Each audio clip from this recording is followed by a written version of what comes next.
ॐ तव कथामृतं तप्तजीवनं कविभिरीडितं कल्मषापहं श्रवणमङ्गलं श्रीमदाततं भुवि गृह्णन्ति ये भूरिराजनः।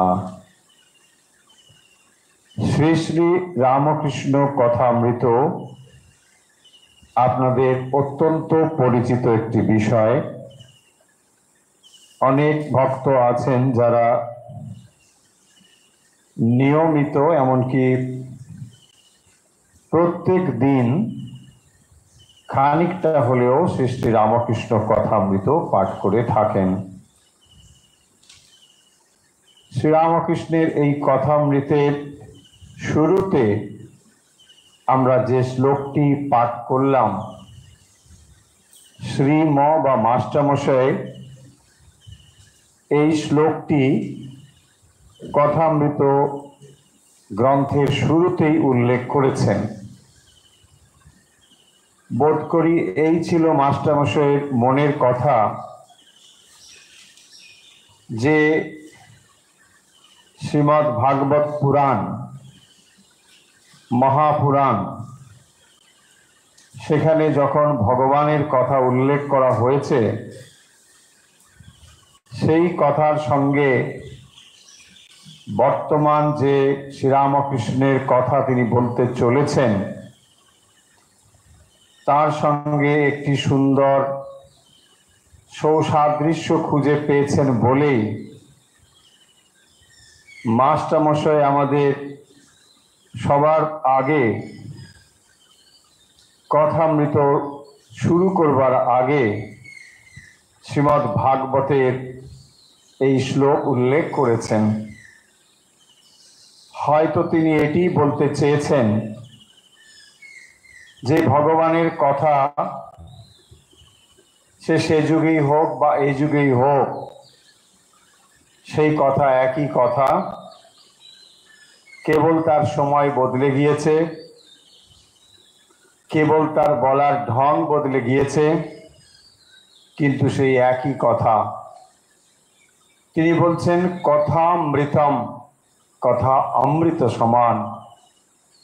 এবং কাদের কাছে এটি অমৃত বলে মনে হবে? না, যারা সংসারে তপ্ত তপ্ত জীবনম, সংসারের জ্বালায় যারা সাধারণ মানুষ দগ্ধ হচ্ছেন, তপ্ত হচ্ছেন, তাদের কাছে এই কথামৃত অমৃতের মতো মনে হবে। শ্রী শ্রী রামকৃষ্ণ কথামৃতের তাই নতুন করে পরিচয়ের কোনো প্রয়োজন নেই। যারা কথামৃত পাঠ করেন, সকলেই করেন, তারা জানেন যে এই কথামৃতের ভেতরে শ্রীরামকৃষ্ণের এমন কিছু কথা বা উপদেশ রয়েছে যা অনেক শাস্ত্র পাঠ করেও আমরা অনেক সময় বুঝতে পারি না। সহজ কথা সাধারণ মানুষের জন্য এত সুন্দর করে, বিশেষ করে বর্তমান যুগে এর সঙ্গে তুলনীয় আর কোনো গ্রন্থ নেই। এমন কোনো গ্রন্থ নেই যা কথামৃতের সঙ্গে তুলনা করা যাবে। আপনি হয়তো এই কথা শুনে ভাবতে পারেন যে এই কথাটি বড় এক পেশে শোনাচ্ছে, আরো অনেক ধর্মের কত গ্রন্থ রয়েছে, কত শাস্ত্র লেখা হয়েছে, কত পাণ্ডিত্যপূর্ণ লেখা রয়েছে, কিন্তু তার একটিও সঙ্গে কথামৃতে তুলনা হবে না। কারণ কথামৃতে কোনো পাণ্ডিত্য জাহির করবার চেষ্টা করা হয়নি, বরং শ্রীরামকৃষ্ণ যে ভাষা ব্যবহার করেছেন অতি সাধারণ ভাষা, যা বোঝার জন্যে আপনার কোনো পাণ্ডিত্যের প্রয়োজন নেই। বরং এমন বলা হয় যে মানুষের ভেতরে পাণ্ডিত্যের আভিজাত্য নেই বা অহংকার নেই, তিনি কথামৃত বরং একটু সহজেই বুঝতে পারবেন। যেখানে পাণ্ডিত্যের আবরণ অধিক রয়েছে তার পক্ষে কথামৃত বোঝা একটু কঠিন হবে।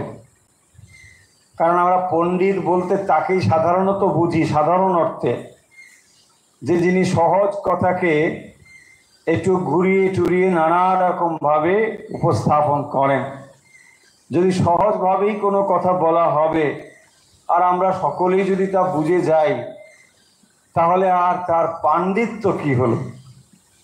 আমার প্রসঙ্গত মনে পড়ছে, স্বামী বিবেকানন্দ, তাকে পাশ্চাত্যে একটি ইউনিভার্সিটিতে বক্তৃতার জন্য আহ্বান জানানো হয়েছে এবং ফিলোসফির ছেলেগুলোকেই, স্টুডেন্টসদেরকেই ওখানে আনা হয়েছে যারা স্বামীজির বক্তৃতা শুনবেন। আর স্বামীজি বেদান্ত বিষয়ে বলছেন। খুব স্বাভাবিকভাবেই ফিলোসফির স্টুডেন্টসরাই ভালো বুঝতে পারবে, তাই জন্যে কলেজ কর্তৃপক্ষ তাদেরকেই অডিয়েন্স হিসাবে এনেছে। বক্তৃতা হয়ে গেল, কলেজ কর্তৃপক্ষ ছাত্রছাত্রীদের জিজ্ঞাসা করলো, কেমন শুনলে, কেমন হলো? বলছেন সবই তো জানা কথা। এটাই ছিল তাদের উত্তর, সবই জানা কথা, মানে নাথিং নিউ। এই যে সহজ ব্যাপারটা আমরা বুঝতে পারি না, আমরা ভাবি একটা বিরাট পাণ্ডিত্যপূর্ণ বলে গেল, যেটা খানিকটা মাথার উপর দিয়ে চলে গেল, কিছু বুঝতেই পারলাম না, তখনই আমরা তার প্রতি একটা মনে মনে সমীহ প্রকাশ করি। হ্যাঁ, তবেই তো বলি বক্তৃতা। সবই যদি আমার মতন বুঝে গেলাম, তাহলে আর কিসের বক্তৃতা, পাণ্ডিত্যই বা কি? তাই কথামৃতর ভেতরে রয়েছে এই রকম সহজ একটি অ্যাপ্রোচ। তাই অনেক সময় আমাদের মনে হয় যে এ আর এমন কি ব্যাপার, এখানে একটু সংস্কৃত থাকবে, একটু বেশ এদিক ওদিক করে বর্ণনা থাকবে, খানিকটা বুঝবো খানিকটা বুঝবো না, মাথা চুলকোবো 4 বার 5 বার ডিকশনারি দেখবো, তবেই না একটা কিছু হলো। তা নাহলে সহজ কথা যখন বলে দেওয়া হয়, আমরা অনেক সময় সেটাকে নিতে পারি না। কথামৃত হলো এই বৈশিষ্ট্য। এটি শুধু শাস্ত্র নয়, এটি শাস্ত্রের নির্যাস। আর শ্রীরামকৃষ্ণ হচ্ছেন সেই ব্যক্তিত্ব যিনি সমস্ত শাস্ত্রকে এক জায়গায় সমন্বয় করেছেন। আর সমন্বয় মূর্তি শ্রীরামকৃষ্ণ যখন এই কথাগুলো বলছেন, তখন এগুলো কোনো যুক্তির কথা নয়, এগুলো সিদ্ধান্তের কথা। কারণ প্রতিটি জিনিস তিনি সিদ্ধান্ত করেছেন তার ভেতরে, সেই সমন্বয়ের কথা এখানে তিনি বলছেন। তাই কথামৃতকে সামান্য গ্রন্থ বলে যেন আমরা কখনো অবহেলা না করি। প্রত্যেক মানুষ যদি যথার্থ রূপে ধর্ম লাভের আগ্রহী হন, তিনি যে মতের যে পথের হোক না কেন, কোনো কিছু এসে যায় না, কথামৃত আপনাকে পড়তেই হবে। আপনি যদি কথামৃত শুনুন, শ্রীরামকৃষ্ণকে আপনার ব্যক্তিগতভাবে ভালো নাও লাগতে পারে, তাতে কিচ্ছু এসে যায় না, কথামৃত আপনি পড়ুন। আপনার যেমন বিলিফ সিস্টেম রয়েছে, যা রয়েছে সাধনার বিষয়, তা আপনি করুন, পাশাপাশি কথামৃত পড়ুন। কথামৃত এমন একটি গ্রন্থ, এখানে কোনো সম্প্রদায়ের বিষয় নেই, একেবারে সম্প্রদায় বিবর্জিতভাবে কথামৃত উপস্থাপন করা হয়েছে। এবং অভিনবত্ব হলো মাস্টারমশাইয়ের, যিনি কথামৃতের ভেতরে নিজের ব্যক্তিত্বকে কোনোভাবেই প্রকাশ করতে চাননি। সাধারণত আমরা দেখি যিনি যা সৃষ্টি করেন, সেই সৃষ্টির ভেতরে বা শিল্পকর্মের ভেতরে যিনি এটা করেন, তিনি কিন্তু সেখানে থাকেন। আপনি যদি রবীন্দ্রনাথের রচনাবলী পড়েন, বঙ্কিমচন্দ্রের রচনাবলী পড়েন, বা অন্য কোনো লেখকের লেখা পড়েন, দেখবেন ওই মানুষটিকেই আপনি তার লেখার ভেতরে খুঁজে পাবেন, কারণ ব্যক্তিত্বই ওই লেখার ভেতরে প্রকাশিত হয়েছে। কিন্তু এখানে মাস্টারমশাই যে কাজটি সচেতনভাবে করেছেন, তবে হেরে গেছেন বলবো, ঠিক পারেননি। কেন? তিনি ছদ্মনাম ব্যবহার করেছেন, কিন্তু পরবর্তী সময় মানুষ খুঁজে খুঁজে খুঁজে খুঁজে তাকে বার করেছে যে না, ওখানে এই মাস্টারমশাই এইরকম করে নিজেকে লুকিয়ে রেখেছেন। উদ্দেশ্য ছিল যে এই গ্রন্থ পাঠের সময় তাকে যেন কেউ না টানাটানি করে বা খোঁজে, সব সময় যেন শ্রীরামকৃষ্ণকেই খোঁজে, এইটাই ছিল তার উদ্দেশ্য। কিন্তু যাই হোক, আমরা দেখব যে এই গ্রন্থের ভেতরে সত্যি সত্যি শ্রীরামকৃষ্ণের কথাই প্রাধান্য পেয়েছে। মাস্টারমশাই শুধু করেছেন কি, কথাগুলোকে গেঁথে দিয়েছেন আমাদের আপনাদের জন্য। সেই কথামৃতই আজ আমরা পড়ব। আমরা যে অংশটি পড়ব একটু আগে বললাম, এটির তারিখ হলো 21শে জুলাই 1883। শিরোনামটি হলো খেলাত ঘোষের বাটিতে শুভাগমন, বৈষ্ণবকে শিক্ষা। এই ছিল শিরোনাম, খেলাত ঘোষের বাটিতে শুভাগমন। বেশ, দেখা যাক। আমরা জানি যে এরকম ভক্তদের বাড়িতে বিভিন্ন প্রসঙ্গে বিভিন্ন সময়ে তাকে আমন্ত্রণ জানালে তিনি যেতেন। শ্রীরামকৃষ্ণ বিভিন্ন জায়গায় গিয়েছেন। ঠাকুর শ্রীরামকৃষ্ণ খেলাত ঘোষের বাড়িতে প্রবেশ করিতেছেন, এই হচ্ছে ডেসক্রিপশন। মাস্টারমশাই যখন যে দিনের যা এন্ট্রি যখন করছেন, প্রথমে একটা ছোট্ট করে ডেসক্রিপশন দিয়েছেন।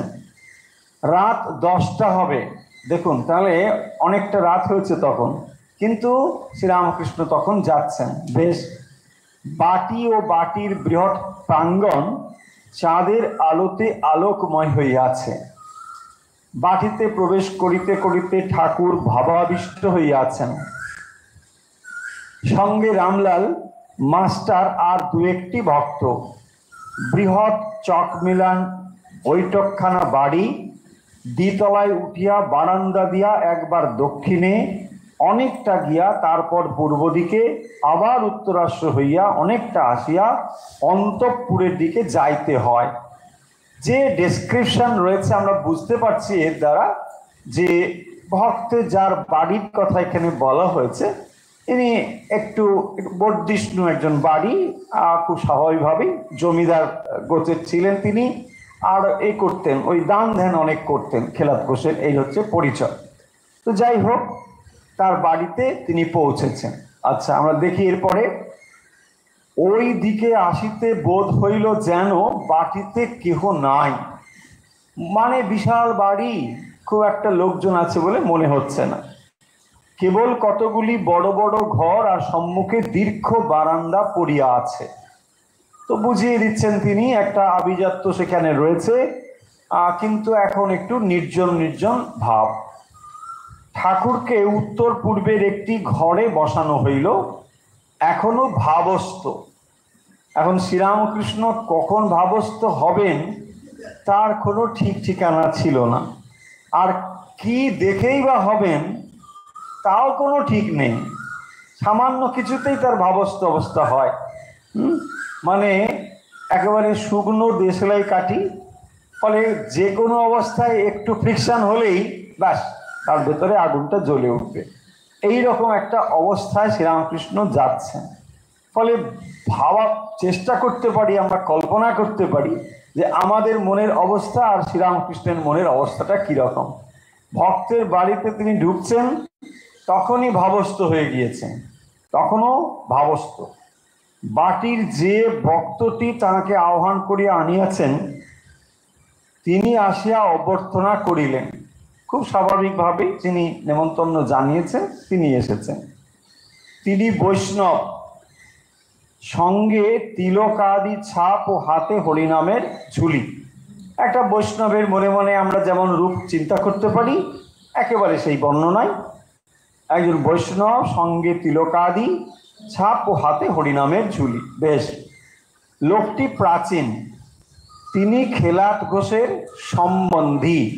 আচ্ছা, দক্ষিণেশ্বরে ঠাকুরকে মাঝে মাঝে গিয়া দর্শন করিতেন, কিন্তু কোন কোন বৈষ্ণবের ভাব অতি সংকীর্ণ, তাহারা স্বার্থ বা জ্ঞানীদিগের বড় নিন্দা করিয়া থাকেন। ঠাকুর এবার কথা কহিতেছেন। দেখুন, এত সময় পর্যন্ত মাস্টারমশাই একটা বর্ণনা দিয়ে দিলেন যে কোন প্রেক্ষিতে আজ আমরা শ্রীরামকৃষ্ণকে দর্শন করব কথামৃতের পাতায়। তো কথামৃতে সেই বর্ণনা তিনি দিয়ে দিয়েছেন। আপনারা সকলেই জানেন যে কথামৃতের প্রতিটি পাতা একটা ছবির মতো, এবং সেই ছবিটি যাতে ভবিষ্যতে ভক্তরা একেবারে চোখ বন্ধ করে দেখতে পারেন, এইরকম করেই এটা বর্ণনা করা হয়েছে। ঠিক এইরকম ভাবে আমরা দেখতে পাচ্ছি। এবারে শ্রীরামকৃষ্ণ কথা বলা শুরু করছেন। কি বলছেন দেখুন, কথা বলছেন, আমার ধর্ম ঠিক আর অপরের ধর্ম ভুল, এ মত ভালো না। আচ্ছা, কেন এই কথা শুরু হবে? তার প্রথমেই কিন্তু মাস্টারমশাই ডেসক্রিপশনে বলে দিয়েছেন। কি বলেছেন আর একবার আমরা স্মরণ করি দেখুন। তিনি বলছেন, কোন কোন বৈষ্ণবের ভাব অতি সংকীর্ণ, তাহারা শাক্ত বা জ্ঞানীদিগের বড় নিন্দা করিয়া থাকেন। মানে ইন জেনারেল ওয়েতে কিন্তু বলা হচ্ছে, নিশ্চয়ই ব্যতিক্রম থাকবে, কিন্তু তিনি এইটি বলছেন যে অনেক বৈষ্ণব রয়েছেন যাদের ভাবটা সংকীর্ণ, সংকীর্ণ গোঁড়ামি রয়েছে তাদের মধ্যে, সবার নয় নিশ্চয়ই, তারা শাক্ত বা জ্ঞানীদিগের বড় নিন্দা করে থাকেন। আচ্ছা, এই নিন্দা দুই রকম হতে পারে। নিন্দা এক হতে পারে নিন্দনীয় জিনিসকে নিন্দা করা, এটা একটা পয়েন্ট, আর নিজে মহৎ এটা প্রমাণ করার জন্য অপরকে নিন্দা, এটাও একটা হতে পারে। মানে আমি অপরকে বলছি তুমি কত ছোট, তার মানে উল্টো দিক থেকে আমি কত বড়, এটা হয়। আর যেটা সত্যি ছোট সেটাকে সত্যি ছোট বলা যাবে, তাই না? কালো জিনিসটাকে কালো বলা হচ্ছে, কিন্তু এখানে তা উদ্দেশ্য নয়। এখানে যে অপরকে ছোট মানে জ্ঞানী এবং শাক্তকে যে ছোট করে বলা হচ্ছে, নিন্দা করা হচ্ছে, এই নিন্দার উদ্দেশ্য হচ্ছে আত্মপ্রশংসা। বৈষ্ণবরা সাধারণভাবে যেটি করেন, শাক্ত এবং অন্যদেরকে যে নিন্দা করে থাকেন, এই নিন্দার পেছনে রয়েছে আসলে আত্মমহিমা প্রচার। মানে আমার ভাবটা দেখো, আমাকেই দেখো, এই হচ্ছে সোজা কথা। শ্রীরামকৃষ্ণ এই জায়গা থেকে কথা বলাটা শুরু করছেন। কি বলছেন দেখুন, আমার ধর্ম ঠিক আর অপরের ধর্ম ভুল, এ মত ভালো না। প্রথম সেন্টেন্স একেবারে এইটাই, যে আমার মত ঠিক আর অন্যের মত ভুল। তার মানে যখনই আমি নিন্দা করছি, তার মানে তোমারটা ভুল। কখন তো এটা বলবে না যে আমারটা ভুল তোমারটা ঠিক, এটা তো হবে না, তাই না? হ্যাঁ, নিশ্চয়ই অপরেরটা ভুল, তাহলে আমারটা ঠিক। এই যে বলছেন এই মত ভালো নয়, এটা ঠিক না, তাহলে তোমারটা ভুল আর আমারটা ঠিক, বলছেন এই মত ভালো না। ঈশ্বর এক বই দুই নাই, তাকে ভিন্ন ভিন্ন নাম দিয়ে ভিন্ন ভিন্ন লোকে ডাকে।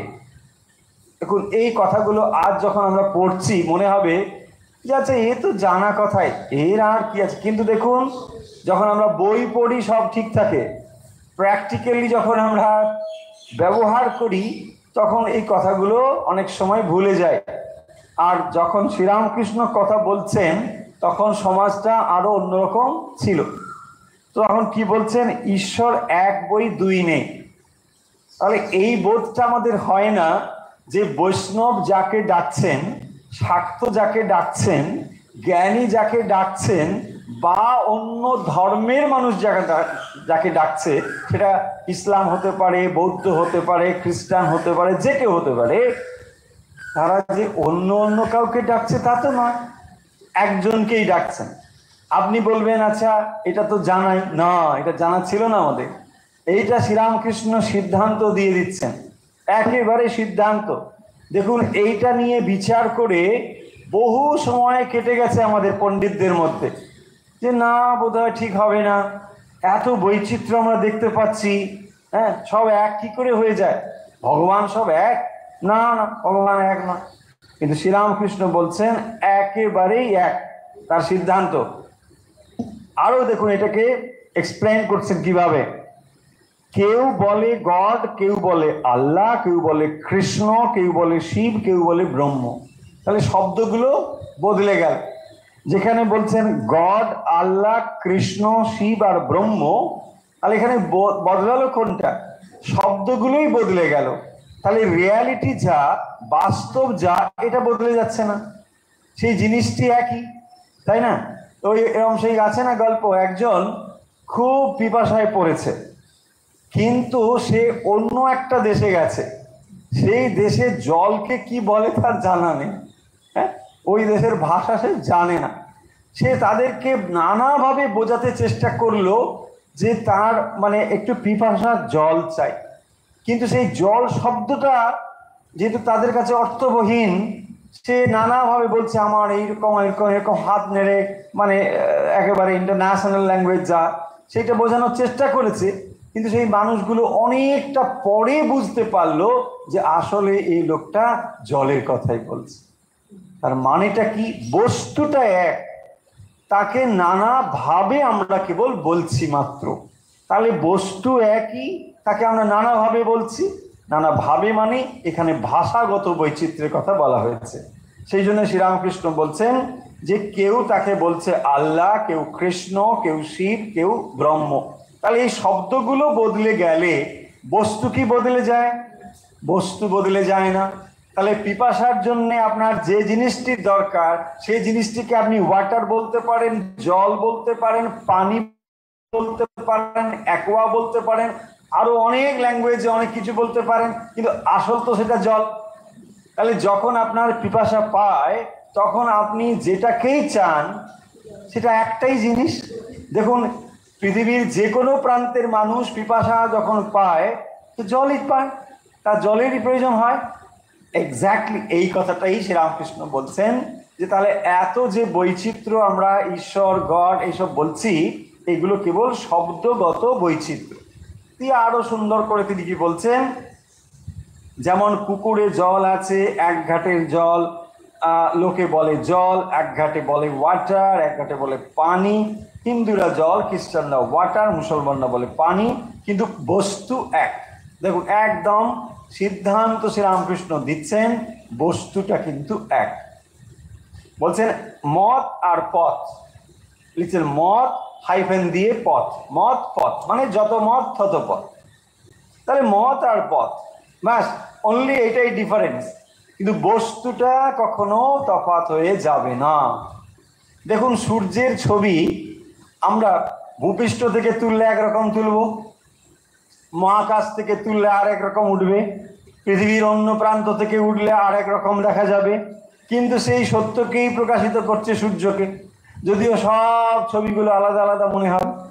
এই সত্যটা আমাদের ভেতরে জানা ছিল না বলে কত যুগ যুগ ধরে আমরা মারপিট করেছি, ঝগড়া করেছি, কত দ্বন্দ্ব করেছি, তবুও হয়তো সঠিক সিদ্ধান্তটা নিতে পারিনি। এখনো কি আমরা পেরেছি? শ্রীরামকৃষ্ণের এই সিদ্ধান্ত শোনার পরেও আমাদের মনে এখনো দেখবেন একটা অবিশ্বাস রয়েছে, বলছে না হোক, তবুও মনে হয় একটা কিছু ডিফারেন্স আছে, তাই না? বৌদ্ধের ভগবান খ্রিস্টানের ভগবান কি এক হবে? এক বোধহয় হবে না, একটা কিছু তফাৎ নিশ্চয়ই থাকবে, তাই? দেখুন, আপনি সমস্ত কনক্লুশন শুনবার পরেও আমাদের এই বৈচিত্র্য বলে মনে হয়, তাই না? এক একটি ধর্মের এক একটি পথ। দেখুন, আরেকটু যদি এই বিষয়ে আমরা চর্চা করি, কেন এই তফাৎগুলো মনে হয়। যেমন আমরা একটু আগে সূর্যের কথা বললাম, দেখুন সূর্যেরও অবস্থানগত ভেদ আছে। সকালের সূর্য দেখে একরকম অনুভব হয়, দুপুরের সূর্যের একরকম অনুভব, বা আপনি অপরাহ্নের সূর্য, সায়াহ্নের সূর্য একরকম অনুভব হয়। তাহলে তখনই আমরা কি ভাবছি, তাহলে এটা সব কি একই জিনিস? না, আলাদা, কিন্তু একই তো জিনিস। তাহলে প্রকাশের তারতম্য কিন্তু মানা হচ্ছে, ফলে প্রকাশের তারতম্য থাকলেও বস্তু কিন্তু এক। ঠিক এই জিনিসটি শ্রীরামকৃষ্ণ বলছেন যে এক একটি ধর্মের মত, এক একটি পথ ঈশ্বরের দিকে লয়ে যায়। তাহলে ধর্মগুলোকে কি বলা হচ্ছে? পথ। দেখুন, ধর্ম আর ধর্ম পথ। তাহলে আমরা যে ধর্ম নিয়ে এত বেশি ভাবি, আমার ধর্ম বড়, তোমার ধর্ম বড়, তাহলে কোন ধর্মকে আমরা বড় বলবো? না, যে ধর্ম সত্যের কাছে পৌঁছে দেয়। দেখুন, সোজা কথা, খুব সিম্পল কথা, এর জন্য বিরাট বুদ্ধি টুদ্ধি দরকার তা নেই। তার মানে ধর্ম মানে হচ্ছে ধর্মপথ, এটা সত্যের দিকে নিয়ে যায়, রিয়ালিটির দিকে পৌঁছে দেয়, তবেই তো এর একটা পথ আমরা মানবো। তা নাহলে এর কি পথ আছে? আপনি দক্ষিণেশ্বরে যাবেন, তো দক্ষিণেশ্বরে যাবার জন্য অনেকগুলো পথ আছে, পথ মানে মিনস। তাহলে গোলটা আলাদা, মিনসটা আলাদা। তাহলে গোলটা যদি আপনার ঠিকঠাক থাকে আর এই মিনসগুলো আপনি যদি মেনে নেন, ব্যাস, তাহলে তো হয়ে গেল, ঠিক জায়গায় পৌঁছবেন।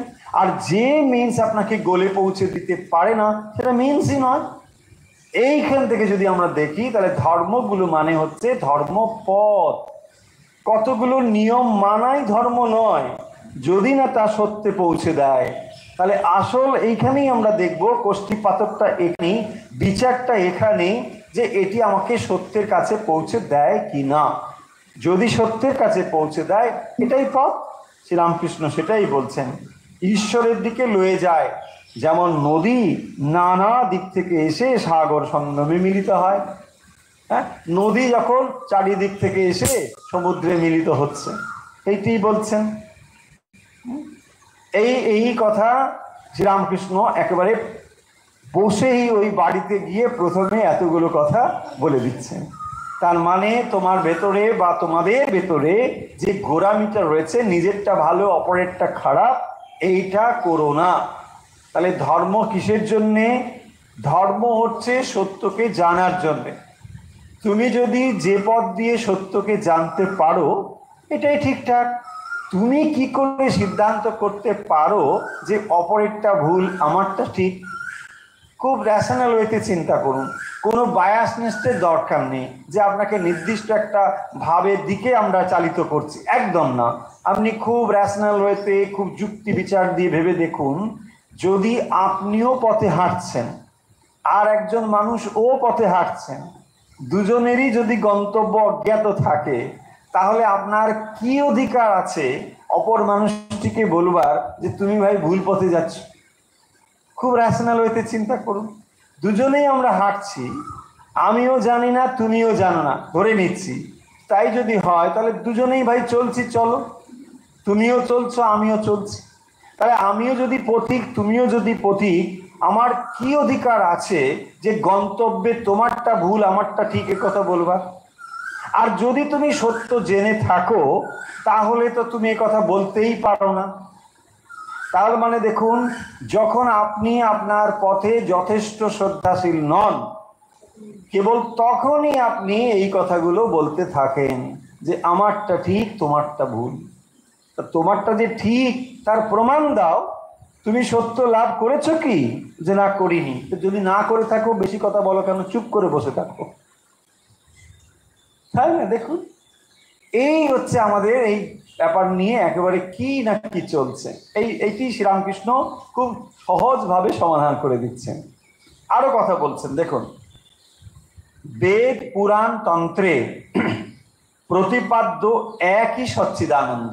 আচ্ছা, এবারে ধর্মপথ থেকে ধর্মশাস্ত্রে আসছেন। দেখুন, প্রথমে তিনি ধর্ম মতগুলোকে বলে দিলেন। ধর্ম মতগুলোর মধ্যে ভিন্নতা রয়েছে, কিন্তু সেই ধর্ম মতগুলো একই সত্যের দিকে যদি নিয়ে যায়, তাহলে এগুলোতে তুমি ছোট আর বড় বলো কি করে?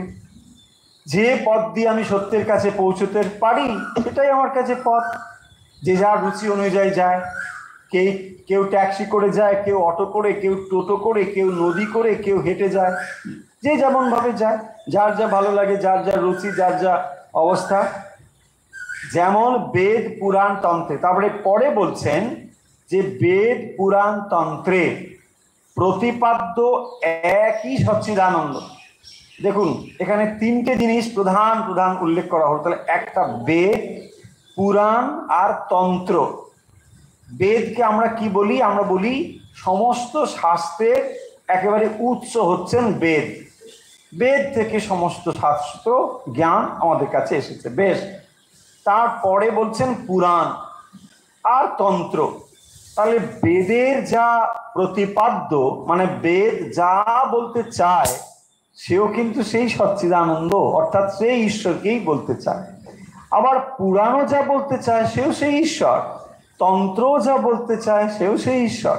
শ্রীরামকৃষ্ণ এটি বলছেন। এমন নয় যে তাহলে বেদ আর এক জিনিসের কথা বলে, পুরাণ অন্য জিনিসের কথা বলে, বা তন্ত্র আর এক জিনিসের কথা বলে, তা নয়। এই সমস্তই একই প্রতিপাদ্য বিষয়, এবং সেটি হচ্ছে সচ্চিদানন্দ। বেদে সচ্চিদানন্দ ব্রহ্ম। তাহলে বেদে শব্দগত তফাৎ কি হলো না, সেই সচ্চিদানন্দকে এখানে ব্রহ্ম শব্দে বলা হয়েছে, সেটি হচ্ছে ব্রহ্ম, সচ্চিদানন্দ ব্রহ্ম। পুরাণে সচ্চিদানন্দ কৃষ্ণ, রাম প্রভৃতি। দেখুন, তাহলে যখন আমরা এই ফর্ম পাচ্ছি, তাহলে সচ্চিদানন্দ যখন আমরা তাকে স্বরূপত বলছি, সেখানে কোনো ফর্ম নেই, নাম রূপ নেই। তাহলে নাম রূপের পারে যখন তিনি, তাকে আমরা বলছি ব্রহ্ম। আবার যখন নাম রূপ সংযুক্ত হলো, তখন তাকে আমরা কৃষ্ণ অথবা রাম বলছি। তার মানে একটা দ্বৈত ভূমি, একটা অদ্বৈত ভূমি। তাহলে দ্বৈত ভূমিতে যখন তাকে আমরা বলছি, তাকে আমরা ব্রহ্ম শব্দ বলছি। ব্রহ্ম শব্দের অর্থ কি? ব্রহ্ম মানে হচ্ছে যা সব থেকে বড়, সব থেকে যেটা বড়, তারপরে আর বড় কিছু নেই, তাকেই আমরা ব্রহ্ম শব্দ বলছি। বেশ, কিন্তু তাহলে সেই ব্রহ্ম শব্দ মানে তাকে আমরা নাম রূপের ভেতরে নিতে পারি না।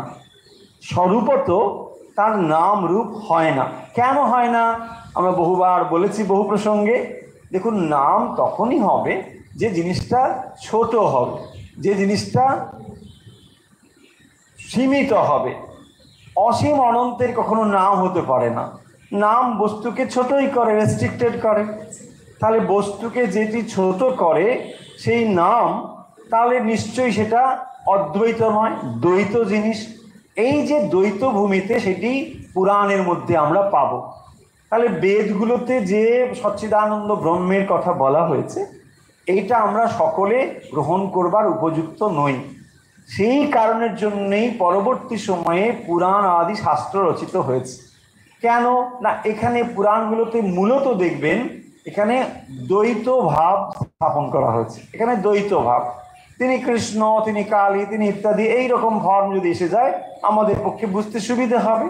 পুরাণগুলোতে আমরা এইরকমই জিনিসটি পাব। সেই জন্য শ্রীরামকৃষ্ণ বলছেন, পুরাণেও সচ্চিদানন্দ কৃষ্ণ রাম প্রভৃতি, তন্ত্রেও সচ্চিদানন্দ শিব, আর সচ্চিদানন্দ ব্রহ্ম কৃষ্ণ, সচ্চিদানন্দ শিব। তাহলে একটা বেদ, পুরাণ আর তন্ত্র, সেখানে সেই উদ্দেশ্যই হচ্ছে সচ্চিদানন্দ, কিন্তু শব্দগত তফাৎ। এক জায়গায় বলছি ব্রহ্ম, অন্যত্র কৃষ্ণ, অন্যত্র শিব। এই তাহলে শ্রীরামকৃষ্ণ খুব সুন্দরভাবে সমন্বয় করে দিচ্ছেন যে তোমরা যারা বেদ মানো বা বেদকে তোমরা গুরুত্ব দিচ্ছ, ঠিক, ভুল কিছু নেই। যারা পুরাণ মতে অগ্রসর হচ্ছ তাদেরও ভুল কিছু নেই, তন্ত্র মতে যারা, তাদেরও ভুল নেই। কিন্তু লক্ষ্য হবে সচ্চিদানন্দ। সেই সচ্চিদানন্দকে কেউ নামরূপের পাড়ে গিয়ে চিন্তা করে, কেউ নামরূপ সংযুক্ত হয়ে চিন্তা করে, একই জিনিস। শ্রীরামকৃষ্ণের এই কথাগুলো শুনবার পরে সকলের কিরকম অভিব্যক্তি, এটিও মাস্টারমশাই ফুটিয়ে তুলেছেন। কি বলছেন? বলছেন সকলে চুপ করিয়া আছেন। হ্যাঁ, এইসব কথা শুনে সবাই চুপ করে আছে। চুপ করে আছেন মানে এই কথাগুলো তখন তারা প্রথমবার শুনছেন। তো প্রথম কথা যখন শোনে কেউ, তার ভেতরে অভিনবত্ব থাকে, এবং সেই অভিনবত্ব যখন রয়েছে, অবাক হয়ে শুনছেন যে এই লোকটি বলে কি। এরকমভাবে একটা জিনিস হচ্ছে। বৈষ্ণব ভক্ত মহাশয় ঈশ্বরকে ভাববই বা কেন? একেবারে গোড়ার কথা, তাই না? ভালো কথা বলেছে যে ঈশ্বরকে ভাবার দরকারই বা কি? ঈশ্বর আছেন, থাকুন, সমস্যা কি, তাই না? তুমি তোমার মতো থাকো, আমি আমার মতো থাকি। তো তোমাতে আমাতে এত ডাকাডাকি করতে হবে, এইসব করতে হবে, এই কি, কেন কেন? ঠিক, শ্রীরামকৃষ্ণের উত্তর দেখুন। বলছেন, এ বোধ যদি থাকে তাহলে তো জীবন মুক্ত। কথাটা একটু বুঝবো। কেন ঈশ্বরকে ভাববই বা কেন? কেন ভাববো? প্রথম কথা, ঈশ্বর যদি এই অর্থ হয়, এই কথার ভেতর থেকে যদি এই কথা আমরা বার করি যে ঈশ্বরকে আমাদের ভাবার দরকার নেই, কারণ ঈশ্বর আর আমাতে কোনো তফাৎ নেই, তাই না? এটা একটা হতে পারে যে আমাতে এবং অর্থাৎ জীব এবং ব্রহ্মে কোনো তফাৎ নেই। জ্ঞানীরা তো এই কথা বলে। তাহলে জীব এবং ব্রহ্মে যদি কোনো তফাৎ না থাকে, তাহলে আমার সত্যি তো আমি ঈশ্বরকে ভাববো কেন? তখনই তো আমি ঈশ্বরকে ভাববো না যদি ঈশ্বর এবং আমি দুটো আলাদা হই। আমি অমুকের কথা ভাবি, তাহলে অমুক এবং আমি নিশ্চয়ই এক নই। যদি আমি আর ঈশ্বর এক হয়ে যাই, তাহলে আর ভাববার দরকার কি? খুব স্বাভাবিক কথা। ওই জায়গাটা ধরে শ্রীরামকৃষ্ণ বলছেন, এ বোধ যদি থাকে, তার মানে আমি আর ঈশ্বর আলাদা নয়, এই বোধ যদি থাকে, তাহলে তো জীবন মুক্ত। তাহলে তো জীবন মুক্ত, অর্থাৎ আমি আর ভগবানে কোনো তফাৎ নেই, ব্রহ্ম আর জীবে কোনো তফাৎ নেই। তাহলে এই কথাটা যে আমরা বলছি, এটা কি বুঝে বলছি না না বুঝে বলছি? এই কথাটা আমরা তোতা পাখির মতো বলছি। বইতে লেখা আছে সবাই পড়ছি, শুনছি, আবার বলছি। তাহলে এই কথাটার উপলব্ধি নেই, আর উপলব্ধি নেই বলে এই কথাটার কোনো অর্থও নেই, এই কথাটার কোনো বিশেষ তাৎপর্য নেই, কেবল আমরা বলি। তাহলে যদি এই কথাটা আমরা বুঝে বলতাম, মানে ঈশ্বর আর আমাতে যদি কোনো তফাৎ না থাকে, তাহলে এই কথাটি সত্যি সত্যি যদি বুঝে বলি, তাহলে তফাৎটা কি হতো? তফাৎ হতো এই যে ব্রহ্মের যে যেগুলো বৈশিষ্ট্য, সেই বৈশিষ্ট্যগুলো আমার মধ্যে প্রকাশিত হতো। কি ব্রহ্মের বৈশিষ্ট্য? সৎ চিৎ আনন্দ। তাহলে সৎ চিৎ আনন্দ যদি ব্রহ্মের বৈশিষ্ট্য হয়, এটি জীবেরও বৈশিষ্ট্য হবে যিনি বলছেন। তার মানে তিনি সৎ স্বরূপ। তার মানে এই যে আমি মরে যাব মরে যাব, এটা কখনো হওয়ার কথা নয়। সত্যি যদি ব্রহ্মের উপলব্ধি কারো হয়, তাহলে ব্রহ্ম হচ্ছেন সৎস্বরূপ। সৎস্বরূপ মানে তার অসৎ সত্তা কখনো নেই, মানে তিনি কখনো নন এক্সিস্টেন্ট, এটা হতে পারে না। ভগবান সবসময় বা ঈশ্বর সবসময় বা ব্রহ্ম সর্বদাই আছেন। তাহলে যিনি সর্বদা আছেন, এই বোধ যার হয়েছে জীব, তার কখনোই অস্তিত্ব চলে যাওয়ার ভয় থাকবে না। তাহলে মৃত্যু ভয় বলে যে ভয় আমরা সাধারণ অনুভব করি, তার নিশ্চয়ই থাকবে না। না, আমি কি করে মরতে পারি? কখনোই মরবো না। বেশ, আর কি? চিৎ। চিৎ মানে হচ্ছে জ্ঞান, নলেজ। কিসের জ্ঞান? তাহলে এই স্বরূপ জ্ঞান তার হচ্ছে যে তিনি ব্রহ্ম এক। তাহলে তিনি এবং ব্রহ্ম যদি এক হয়, তাহলে আনন্দের অনুভূতি তার হবে, অর্থাৎ তিনি সর্বদা আনন্দে অবস্থান করবেন। দেখুন, এই যদি না হয়, তাহলে কেবল মুখে বলা হচ্ছে, মুখে বলছি আমি সচ্চিদ আনন্দ, কিন্তু মনে জানি আমি অমুক নন্দ, তাই না? ফলে এটা হচ্ছে না। আর সেই জন্য বলছেন এ বোধ যদি থাকে, দেখুন কেবল এটা জানা বলছেন না, বোধ। বোধ মানে বোধে বোধ, বোধে বোধ মানে অনুভূতি। তাই অনুভূতি ছাড়া এই নলেজগুলোর কোনো দাম নেই। অন্য নলেজগুলোর দাম কোথায় গেছে? তাহলে দেখুন, এগুলো আমরা বহুবার বলেছি, তবুও এগুলো আমাদের কাছে কনফিউজিং বলে আমরা আবার এগুলো বলবো ভবিষ্যতে। আমাদের জানতে হবে এগুলো। দেখুন, অন্য নলেজের থেকে এর তফাৎটা কোথায়? আপনি স্কুলে, কলেজে, বিশ্ববিদ্যালয়ে অনেক পড়াশোনা করেছেন, সেই জিনিসগুলোর সঙ্গে তফাৎ হচ্ছে ওইগুলো আপনি বইতে বা নোট থেকে কোথাও পড়ে টড়ে নিয়ে আপনি এক জায়গায় লিখে দিলে আপনার মূল্যায়ন হলো যে আপনি জিনিসগুলো জেনে গিয়েছেন, আপনাকে 10-এর 10 বা 10-এর 11 বা 10-এর অনেক বেশি দিয়ে দেওয়া হলো, আপনি পাস করে গেলেন, হয়ে গেল, সুন্দর। দেখুন, এইভাবেই আমাদের জগৎ চলছে, কোনো সমস্যা নেই। ওখানে আপনি যখন লিখছেন H2O = ওয়াটার, আচ্ছা তখন কি আপনাকে প্রশ্ন করা হবে তুমি ল্যাবে গিয়ে H2O এটা করে কি তুমি দেখেছো? বলছে না, আমি দেখিনি। আচ্ছা, তাহলে তুমি লিখলে কি করে? না, আমি মুখস্থ করেছি, আমি লিখে দিয়েছি। ও আচ্ছা, বেশ, ঠিক আছে, তুমি চলো, তোমার কোনো সমস্যা নেই, তুমি এটা জানো, তোমাকে 5 নম্বর দিয়ে দেওয়া হচ্ছে। কিন্তু এখানে তফাৎটা তাহলে কি? এখানে তফাৎ হলো এই থিওরিটিক্যাল, আবার এই প্র্যাকটিক্যাল নলেজ মানেও ল্যাবে গিয়ে যে ওখানে তাহলে আমি H2O মিশিয়ে দেখে নিলাম, তাহলে থিওরিটিক্যাল নলেজ প্র্যাকটিক্যাল হয়ে গেল, ব্যাপারটা ঠিক ওরকম নয়। এখানে তাহলে কি করতে হবে? আপনি যে ব্রহ্ম, এইটি আপনাকে জানতে হবে। বুঝছে, জানলে বই পড়ে? না না না না না, তাহলে বই পড়ে যে আমরা জানি, এটাকে কি বলা হয়? এটাকে বলা হয় ইনডিরেক্ট নলেজ। এটা প্রত্যক্ষ জ্ঞান নয়, পরোক্ষ জ্ঞান। সেই কারণের জন্যে পরোক্ষ জ্ঞান আধ্যাত্মিক জগতে বিশেষ সহায়তা দান করে না। আর এটা দান করে না বলেই আমরা কি করি? আমরা কেবল মুখেই কথাগুলো বলতে থাকি, তাতে আমাদের কিছুই হয় না। শ্রীরামকৃষ্ণ বলছেন না, যেমন বিড়াল যখন কি বলে, পাখিকে যখন বিড়াল ধরে তখন সে কী করে? ট্যা ট্যা করতে থাকে। আবার যখন খুব ফেভারেবল সব কিছু, তখন সে রাম রাম হরি হরি বল, তাই না? আমাদের অবস্থাও তাই। হে ভগবান তমেব মাতা চপিতা থমেব, তারপরে যে একটা সমস্যা তৈরি হয়, ওরে বাবা তুমি তোমার দিকে থাকো, আমি এখন ছুটলাম, হয় কি না? দেখুন, তার মানে কেন এটা হয়? ওটা কেবল মুখ পর্যন্ত। তার নিচে আর নেই, মুখেই কেবল বলে যাচ্ছে।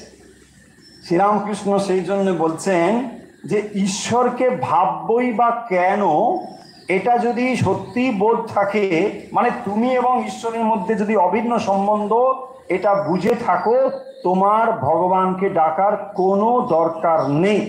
এক্স্যাক্টলি, এটা একটা এক্সট্রিম। ভগবানকে তাহলে কারা ডাকবে না? যারা ভগবানের সঙ্গে সম্বন্ধ একেবারে চিরকালীন এটা বোধ করেছেন। দরকার নেই, তারা ধরতে ডাকবেন কেন? তাকে ডাকার প্রয়োজন নেই। এবারে প্রশ্ন হচ্ছে যে তাহলে সকলেই কি আমরা ভগবানকে জেনে ফেলেছি? অনেকেই তো আমরা ভগবানকে ডাকি না। যারা ভগবানকে ডাকে না তারা সকলেই কি তাহলে এটা জেনে ফেলেছে? না, তা নয়। এটি বলছেন দেখুন, কিন্তু সকলের এটি বিশ্বাস নেই। তাহলে সকলের এই বিশ্বাস নেই, কেবল মুখে আমরা বলি, মানে সুবিধাজনক অবস্থায় হলে তখন আমরা বলি। সেইটি বলছেন বিশ্বাস নেই, কেবল মুখে বলে ঈশ্বর আছেন, তার ইচ্ছায় এ সমস্ত হচ্ছে, বিষয়ীরা শুনে রাখে, বিশ্বাস করে না। তাহলে কি বলছেন? ঈশ্বর আছেন, তার ইচ্ছায় এ সমস্ত হচ্ছে, বিষয়েরা শুনে রাখে, বিশ্বাস করে না। তাহলে ভগবানে কারা বিশ্বাস করবে না? না, যারা এইরকম ভাবে জানে যে ভগবানের সঙ্গে তাদের কোনো তফাৎ নেই, তাদের আর ডাকার দরকার নেই। কিন্তু বাকিদের যেখানে অহং বৃত্তি রয়েছে, অর্থাৎ ঈশ্বর থেকে আমি আলাদা, এই বোধ যাদের রয়েছে, তাদের ঈশ্বরকে ডাকতেই হবে। এখন প্রশ্ন হবে যে ঈশ্বরকে ডাকা মানে কি? ঈশ্বরকে আমি ডাকবো কেন? সত্যিই তো, যদি ঈশ্বরকে আমার মনে হয় একজন ব্যক্তি, তাহলে তাকে ডাকার আমার কি প্রয়োজন? ঈশ্বরকে আমার কোনো প্রয়োজন নেই। প্রশ্ন হচ্ছে ঈশ্বরকে ডাকার এই জন্যে প্রয়োজন। শ্রীরামকৃষ্ণ এখানে কথা বলবেন, আমরা পড়বো। তার আগে দুটো একটা কথা আমরা একটু বলে নিই। অনেকের এরকম ধারণা যে সত্যিই তো আমরা কেন ঈশ্বরকে ডাকবো? আমি আমার মতো পড়াশুনো করেছি, আমি আমার মতো চাকরি করি, আমার মতো খাই দাই, আমি আনন্দে থাকি, এখানে ঈশ্বরের জায়গাটি কোথায়? প্রশ্ন আসতে পারে। আমি যদি ঈশ্বরকে না ডাকি তাহলে আমার অসুবিধে কোথায়? আমার সমাজে প্রতিপত্তির কোনো সমস্যা আছে? কিছু নেই। আমি নিজে অর্থ উপার্জন করলাম, আমি সবই করতে পারি, কোনো সমস্যা আছে? কিচ্ছু নেই।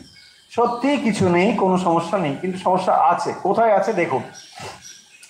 আপনি যেমনই করুন না কেন, যা কিছু করুন না কেন, এই জায়গাগুলো থেকে আপনি কিছুতেই মুক্ত হতে পারবেন না।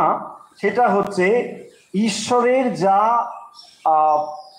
প্রপার্টি, মানে যাকে আমরা ঈশ্বরের বৈশিষ্ট্য বলি, সেইটি আপনার ভেতরে না থাকার কারণে আপনি এই জগতের যত বড়ই হন না কেন, মৃত্যু ভয় আপনার থাকবে। ওয়াই না, এইটি হচ্ছে যে ব্রহ্ম বা ঈশ্বর আমরা বলছি, তার ভেতরে এই বৈশিষ্ট্য আছে। তিনি হচ্ছেন সৎ স্বরূপ, চৈতন্য স্বরূপ, আনন্দ স্বরূপ। আর জীবের মধ্যে এইগুলো প্রতিফলিত হয়ে রয়েছে, কিন্তু সে সেটাকে জানে না। সেইটা সে জানে না বলে যে সৎচিৎ আনন্দের অনুভব সে করছে, জীব নিজেকে অনুভব করছে আমি তো আছি, ঠিক, আর আমি তো আনন্দের অনুভব করি, বস্তু পেলে আমি আনন্দ হই, ঠিকই। কিন্তু এই যে আনন্দের অনুভব, এগুলো হচ্ছে সমস্ত ধার করা আনন্দের অনুভব। আর সত্যি সত্যি সেই আনন্দের অনুভব যার ভেতরে পূর্ণভাবে রয়েছেন তাকে বলে ঈশ্বর। আচ্ছা, একটু সহজ করে যদি একটা এক্সাম্পল নিয়ে বুঝি তাহলে জিনিসটা আরো সহজ হয়ে যাবে।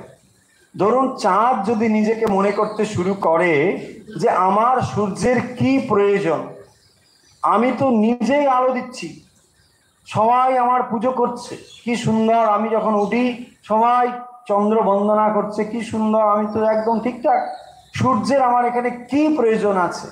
এই কথাটা যেমন শোনায়, একজন জীব যদি বলে আমার ঈশ্বরের কি প্রয়োজন আছে, কেন ঈশ্বরকে ডাকবো, এটাও ঠিক ওই রকমই শোনায়। তার মানে আমরা যে আলোকিত বলে মনে করছি, আমরা যে সব কিছু পারি বলে মনে করছি, এটি একমাত্র ওই সূর্যের আলোকে যেমন চন্দ্র আলোকিত হয়েছে, ঠিক ওই রকম আলোকের দ্বারাই আমরা আলোকিত মনে করছি। এবারে ভেবে দেখুন, যদি ধার করা আলোতে আমরা আলোকিত হই, তাহলে সে আলোর কি মর্যাদা আছে? তার মানে সত্য স্বরূপ যেটি রয়েছে সেইটিকে না জানা পর্যন্ত জীব কখনোই আনন্দ স্বরূপ হয়ে উঠতে পারে না। যতই এই জড়জগতে যতই খ্যাতি, যতই অর্থ, যতই কিছু লাভ করুন না কেন, জীব কখনোই ওই অবস্থায় পৌঁছতে পারবে না যদি না সে ঈশ্বরকে জানে। এখন প্রশ্ন হবে, ঈশ্বরকে জানা মানে সেটা কি? তার অনেক রকম ব্যাপার ব্যাখ্যা রয়েছে। সেটা সচ্চিদানন্দ স্বরূপ তিনি ঈশ্বর মানে কি রাম, ঈশ্বর মানে কি হরি, ঈশ্বর মানে কি কৃষ্ণ, এটা আলাদা ব্যাপার হতে পারে, কিন্তু তাকে যে কোনোভাবে সেই জায়গায় পৌঁছতে হবে বা তাকে জানতে হবে। শ্রীরামকৃষ্ণ এটাকে বলেছেন যে বেদে সচ্চিদানন্দ ব্রহ্ম বলা হয়েছে, তন্ত্রে তাকেই সচ্চিদানন্দ শিব বলা হয়েছে, পুরাণে তাকেই সচ্চিদানন্দ রাম অথবা কৃষ্ণ বলা হয়েছে। ফলে একই জিনিসই বলা হয়েছে, কিন্তু নামে তফাৎ থাকবে। এবারে বলছেন বিষয়ীর ঈশ্বর কেমন, এই বিষয়ে চলে গেলেন। হ্যাঁ, এই মানে যে প্রসঙ্গ চলছে এখন সেটা এখানে যাচ্ছে। অনেকে দেখবেন এই প্রসঙ্গে প্রশ্ন করে যে আচ্ছা, এক তো ঈশ্বর আছে কিনা এটা একটা হলো, ঈশ্বর আছে কিনা এর সহজ উত্তর হলো আপনি আছেন কিনা। যদি মনে করেন আপনি আছেন তাহলে এর সহজ উত্তর হচ্ছে ভগবান আছেন। কিরকম কিরকম? ধরুন আপনি একটি আয়নাতে মুখ দেখছেন। আচ্ছা, আয়নাতে যে মুখটি দেখছেন এই মুখটি আছে? বলছে হ্যাঁ আছে। কতক্ষণ আছে? যত সময় আপনার মুখ আছে। আপনার মুখ যদি না থাকে আয়নায় মুখ আছে? বলছে আয়নায় মুখ নেই। মুশকিল হচ্ছে কি, আমরা এই দুটো জিনিস যত সহজে অনুভব করতে পারি, কারণ দুটো জিনিসকে আমরা একই প্ল্যাটফর্মে দেখতে পাচ্ছি, ঠিক একই রকমভাবে দুটোকে একসঙ্গে দেখতে পাচ্ছি না বলে আমরা এটা বুঝতেই পারছি না যে এটা রিফ্লেক্টেড কিছু একটা। ওই যে দর্পণের ভেতরে মুখটাকে দেখছি, দেখেই ভাবছি যে এটা তো স্বাভাবিক ব্যাপার, ওই একটা সত্য স্বরূপ যে এখানে রিফ্লেক্টেড হয়েছে এ বোধটা আর হচ্ছে না। সেই জন্যে আমাদের এই অবস্থা হয়, আমরা বুঝতেই পারি না। আবার অনেকে বলেন যে আচ্ছা, পুনর্জন্ম কি আছে? আমাদের কি আবার জন্মগ্রহণ করতে হবে? দেখুন, এই প্রশ্নগুলো মানুষের যখন একটু বয়স টয়স বেড়ে টেড়ে যায় তখন এই প্রশ্নগুলো না ঘুরে ফিরে আসে। চায়ের কাপ হাতে নিয়ে বিকেলে সন্ধেবেলায় একটু একা হলে পরে একটু উদাস দার্শনিক দার্শনিক ভাব হয়। তো তখন হয় মানে আচ্ছা কি হবে, সত্যি কি আবার জীবন আছে, আবার কে আসতে হবে? দেখুন, খুব লজিক্যালি ভাবুন, কোনো আপনাকে বায়াসনেস দেওয়ার হচ্ছেই না, খুব লজিক্যালি ভাবুন। একটা কিছু না থেকে জগতে কিছু একটা হয়েছে, কখন কিছু একটা নেই, হঠাৎ করে কিছু একটা হয়ে গেল, এটা কি করে হবে? আবার দেখুন, যখন আমরা এই জগতে অনেকে মারা যাচ্ছে, কারণ নিজের মৃত্যুর অনুভব তো নিজে করতে পারছি না, অপরের মৃত্যুর অনুভব করতে পারছি। অপর মানুষ যখন মৃত্যুবরণ করে তখন আমরা কি দেখি? একটা মানুষ ছিল, তারপরে নেই হয়ে গেল। আচ্ছা, এই যে নেই হয়ে গেল, তার শরীরটা কোথায় গেল? তার শরীরটা এই পঞ্চভূতের শরীরের সঙ্গে মিশে গেল, ঠিক এটা আমরা বুঝতে পারি। তাহলে এই শরীরটা যখন মিশে গেল, সবই তো চলে গেল, তার জলটা জল অংশে, পৃথিবীটা পৃথিবী অংশে সবই চলে গেল, বায়ু বায়ু অংশে চলে গেল। তাহলে থাকে কি? আর কি থাকে? কিছু একটা তো থাকে। দেখুন, ম্যাটারের সঙ্গে মানে এনার্জি রিলেটেড আছে, তাই না? হ্যাঁ, বিজ্ঞান এটা প্রমাণ করে দিয়েছে, E=mc²। সকলে আমরা এই কথাটা জানি, নিশ্চয়ই জানি। তো যখনই এনার্জি এবং ম্যাটার এটার সঙ্গে একটা ভালো রিলেশন রয়েছে, তাহলে বস্তুগুলো যখন বস্তুগুলোর সঙ্গে চলে গেল, তাহলে একটা তো একটা কম্বিনেশন ছিল, সবগুলো একসঙ্গে তো সমন্বয় ঘটেছিল। এই সমন্বয় সর্বত্রই আছে পৃথিবীর। তার মানে এই বস্তুটার ভেতরেই পঞ্চভূত আছে, এইটার ভেতরেও আছে, সব কিছুর মধ্যেই পাঁচটি আছে। তখন পাঁচটি যখন পাঁচটা এলিমেন্টে মিশে গেল, তখন এখানের যে এনার্জি জিনিসটি করে কোথায় যাবে? সেই এনার্জিটাও থেকে যায়। আপনি বলবেন আচ্ছা, এই এনার্জি ব্যাপারটা ঠিক বুঝতে পারছি না, কীরকম এনার্জিটা থাকবে? দেখুন কীরকম। তাহলে আমরা শরীরের অস্তিত্বের ওপরে একটা মনের অস্তিত্ব ভাবতে পারি, নিশ্চয়ই সকলে ভাবতে পারি। আচ্ছা, এই মনের অস্তিত্বগুলো নিশ্চয়ই এই জড়জগতের বস্তুগুলোর সঙ্গে একটা টেনশন তৈরি করে, এটা আমরা বুঝতে পারি। কীরকম বুঝতে পারি? দেখুন, সারফেসের সঙ্গে কোনো বস্তু যখন থাকে সারফেস টেনশন বলে, নিশ্চয়ই আমরা জানি কেন এই বস্তুটা লেগে আছে, একটা সারফেস টেনশন আছে। তাহলে এই বস্তুর সঙ্গে আপনি কেন এই দেহটায় আছেন, এটাও একটা এনার্জি টেনশন আছে এখানে। সেই এনার্জি টেনশনটা কি? এনার্জি টেনশনটা হচ্ছে অ্যাটাচমেন্ট। তার মানে যখনই আপনি এই বস্তুগুলোর সঙ্গে বা সম্পর্কের সঙ্গে যে কোনোভাবে অ্যাটাচমেন্ট আছেন, ওটাই তৈরি করছে এনার্জি, এবং ওটাই আপনাকে আবার নতুন করে শরীর ধারণের জন্যে জাগরিত করে দেয়। তখন আপনি আবার জেগে ওঠেন। তো এই জিনিসটা যে রয়েছে, আমরা এটা অনেকে মানতে চাই না। আমরা বলি না না, এটা কি করে হবে? একটা কিছু না থেকে একটা কিছু কি হতে পারে? তাহলে এই শরীর ধারণটা যে হচ্ছে, তারও একটা নিশ্চয়ই কার্যকারণ সম্পর্ক আছে। দেখুন, খুব লজিক্যালি যদি সায়েন্টিফিক্যালি চিন্তা করেন, তাহলে এটা কার্য, শরীরটা কার্য না কারণ? কার্য। তাহলে এই কার্যের একটা কারণ থাকতে হবে। তাহলে কারণ ছাড়া কখনোই কার্য হবে না, কখনো হতে পারে না। ঠিক একই রকম ভাবে এটাকে প্রমাণ করা যাবে, একদম লজিক্যালি প্রমাণ করা যাবে যে এর একটা কারণ আছে। এমনি এমনি ঘটছে না যে জাস্ট একটা ঘটছে, মানে কোনো কারণ নেই, এটা এরকম হচ্ছে না। প্রত্যেকটি জিনিসের একটি কার্যকারণ সম্পর্ক রয়েছে, এবং সেই কার্যকারণ সম্পর্কটি আপনাকে আবার কিছুটা সময় পরে শরীর ধারণের দিকে নিয়ে যায়। চিত্ত নির্মাণ বলে, চিত্ত নির্মাণ। মানে ওই ম্যানিফেস্টেশনের জন্য ওটা আবার রেডি হচ্ছে। যে টেনশনগুলো ছিল, সেই এনার্জি লেভেলগুলো আস্তে আস্তে আস্তে আস্তে এক জায়গায় এসে আপনার পরবর্তী পিতা, পরবর্তী মাতা, পরবর্তী অবস্থা তৈরি করছে। এইভাবে এটা চলে আসছে। শ্রীরামকৃষ্ণ কি বলছেন এবারে দেখুন। বলছেন, বিষয়ীর ঈশ্বর কেমন জানো? খুড়ি জেঠির কোদল শুনে ছেলেরা যেমন ঝগড়া করতে বসে, আমার ঈশ্বর আছে সেরকম। কি বলছেন তাহলে? বিষয়ীর ঈশ্বর কেমন? বিষয় কাকে বলে? মানে শ্রীরামকৃষ্ণ বলছেন না, বিষয়ী তার বিষয়ের প্রতি যে টান আকর্ষণ। তাহলে বিষয়ীর ঈশ্বর জ্ঞান কেমন, ঈশ্বর সম্বন্ধে তার ধারণা কিরকম? খুড়ি জেঠির কোদল শুনে ছেলেরা যেমন ঝগড়া করতে করতে বলে, আমার ঈশ্বর আছেন। তার মানে ওই কথার কথা মাত্র, আর তার কোনো বিশেষ তাৎপর্য নিয়ে আসে না, এইটা বলছেন। সবাই কি তাকে ধরতে পারে? তিনি ভালো লোক করেছেন, মন্দ লোক করেছেন, ভক্ত করেছেন, অভক্ত করেছেন, বিশ্বাসী করেছেন, অবিশ্বাসী করেছেন। তার লীলার ভিতর কত বিচিত্রতা, তার শক্তি কোনখানে বেশি প্রকাশ, কোনখানে কম। সূর্যের আলো মৃত্তিকায় জলে বেশি প্রকাশ, আবার জল অপেক্ষা দর্পণে বেশি প্রকাশ। তার মানে কি বলছেন? যে তাহলে এই যে তারতম্য, কি করে এটা হলো? সবাইকে তাকে ধরতে পারে, তিনি ভালো লোক করেছেন, মন্দ লোক করেছেন।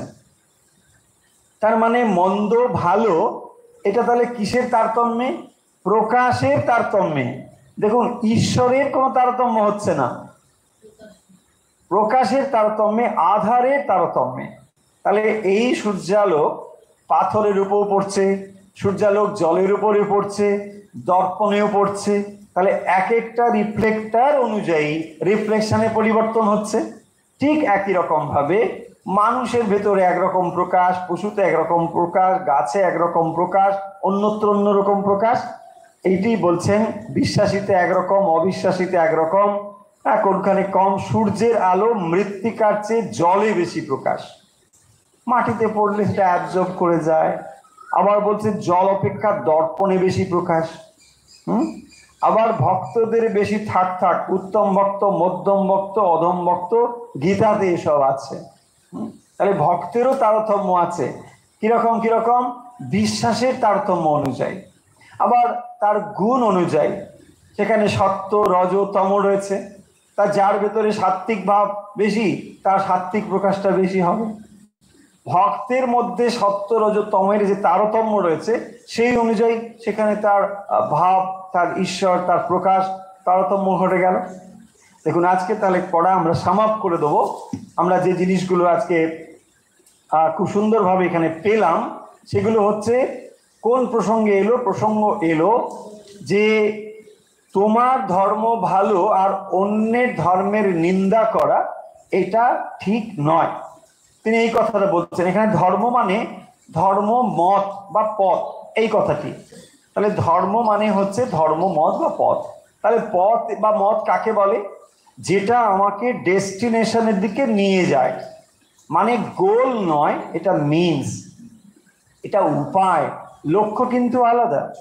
আমার লক্ষ্য হচ্ছে মানে ভগবান লাভ, আর এগুলো হলো পথ। তাহলে এই পথ নিয়ে আমরা মারামারি করছি, এ বলছি আমারটা ভালো তোমারটা খারাপ, এই তো চলছে।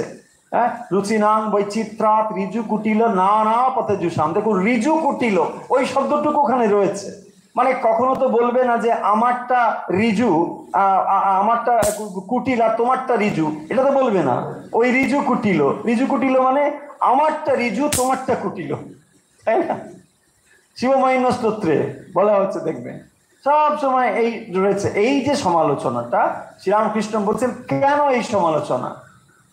তাহলে যখনই পথ বলছো, তার মানে পথের মধ্যে যেমনই বৈচিত্র্য থাক, সত্য এক হবে। এক্সাম্পল দিয়ে বলা হয়, একটা বৃত্ত, বৃত্তের কেন্দ্রে যদি আমরা সকলে পৌঁছতে চাই, তাহলে পরিধি থেকে তার দূরত্ব সবসময় একই হবে। কিন্তু পরিধির মধ্যে পারস্পরিক দূরত্ব তফাৎ থাকতে পারে, এবং তা হয়ও। তাতে কি এসে যায়? যখন আমরা সত্যে গিয়ে পৌঁছবো সেটাই হবে।